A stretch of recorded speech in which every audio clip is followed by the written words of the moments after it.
वाराणसी के सांसद और देश के यशस्वी प्रधानमंत्री अपने लंबे जो कार्यकाल का सफलतम उन्होंने रिकॉर्ड बनाया है, तो ऐसे ऐतिहासिक कार्यकाल के पीएम के लिए आप इस कार्यकाल को किस रूप में देखते हैं सर? देखिए, एक शिक्षण संस्थान का मुखिया होने के नाते जी सर, मुझे कई चीज़ें बहुत साफ साफ तौर पे नज़र आती हैं। जी सर। एक तो जो सबसे पहली चीज़ माननीय प्रधानमंत्री जी ने की जी सर। कि वो जो शिक्षा नीति को पूरी तरह लागू किया, ओवरहाल किया, जी सर। वो अपने आप में एक बहुत बड़ी उपलब्धि है। जी सर। लेकिन इस शिक्षा नीति को वैसे ही लागू करना इतना आसान नहीं था, जी क्योंकि इसे लागू करने के लिए देखिए हमें अपने अध्यापकों की ट्रेनिंग करनी है। जी सर।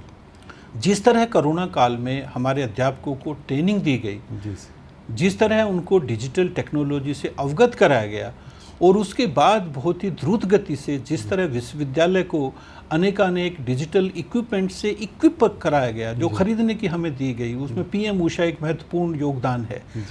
जो कंप्यूटर्स लेटेस्ट हो सकते हैं, जो भी टीचिंग टेक्नोलॉजी लेटेस्ट हो सकती हैं, वो सब विश्वविद्यालय में उपलब्ध कराई गई।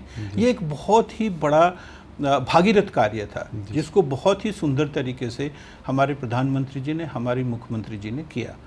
इसके साथ ही साथ देखिए, जिस परिवेश में हम रहते हैं वो भी बहुत महत्वपूर्ण होता है। जी सर। यदि मैं बनारस के बारे में ही बात करूं, तो इतनी अच्छी एक्सेसिबिलिटी हमारे विश्वविद्यालय की बनी। जी सर। एक से एक अच्छी ट्रेन अलग अलग प्रदेशों से हमारे बनारस में आई, तो अलग अलग प्रदेशों के विद्यार्थी के लिए हमारे बनारस में आना बहुत सुगम हो गया।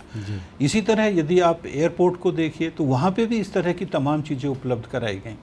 यहाँ तक कि आसपास के ट्रांसपोर्टेशन का जो नेटवर्क है, रोड्स वगैरह आप देखिए, सारी चीज़ें बहुत ही अच्छे तरीके से मुहैया कराई गई। इसके साथ ही साथ केवल हमारा ही विश्वविद्यालय नहीं, हमारे बनारस में देखिए 4 और विश्वविद्यालय भी हैं। चारों में जिस तरह की उन्नति हुई है, निश्चित रूप से उसके लिए माननीय प्रधानमंत्री जी बधाई के पात्र हैं। वो तो एक प्रधानमंत्री के रूप में बात है, लेकिन यदि हम सांसद के रूप में भी देखें, तो उन्होंने कोई ऐसी कसर नहीं छोड़ी है कि हर स्तर पे उन्होंने एक एक महाविद्यालय, एक एक विश्वविद्यालय का पूरा विवरण, पूरा का पूरा लेखा जोखा अपने पास रखा है। और उन्होंने हर एक के लिए, जो भी हमारे स्थानीय जनप्रतिनिधि हैं, उनके द्वारा, मुख्यमंत्री जी के द्वारा, हमारे माननीय शिक्षा मंत्री जी के द्वारा ये हमेशा निर्देशित किया जा रहा है कि कैसे शिक्षा को निरंतर उन्नत बनाया जाए।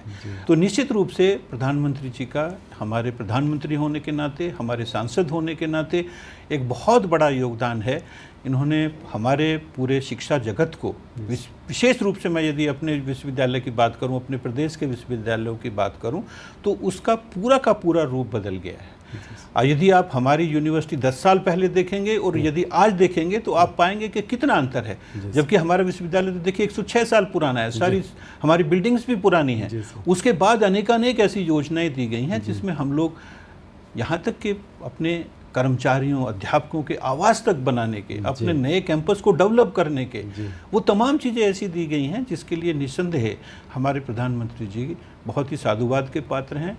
और हमें लगता है कि वो, उनकी जो इस तरह की अच्छी नीतियां हैं शिक्षा को लेके, वो इसी तरह जारी रहेंगी, और ये विश्वविद्यालय और भी अच्छे तरीके से इस प्रदेश की और इस देश की सेवा करने में सक्षम होगा।